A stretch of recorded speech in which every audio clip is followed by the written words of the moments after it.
In today's video, I'm going to teach you how to add an audio player to Squarespace.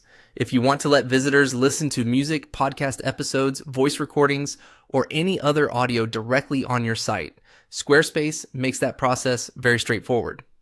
We'll be using the built-in audio block, which is a simple option for embedding a playable file right into a page.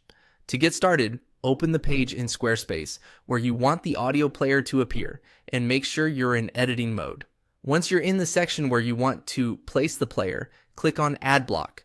This opens the block menu where you can insert different types of content into your page.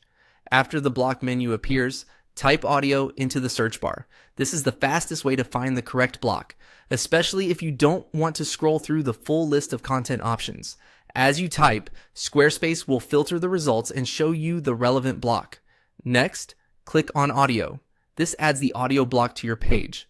At this point, the block will appear in place, but it still needs to be configured before your visitors can actually play anything. Think of this step as adding the player container first and then connecting your audio file to it.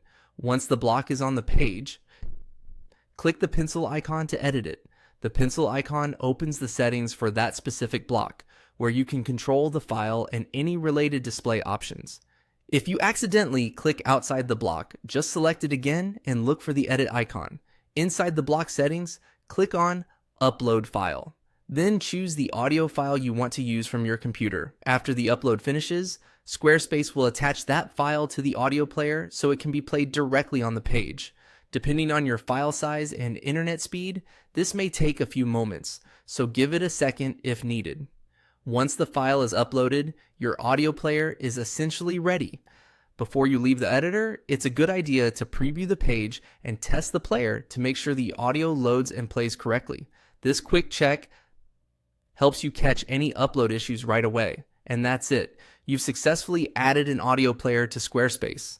It's a quick feature to set up, and it can make your website much more engaging for visitors who want to listen instead of read.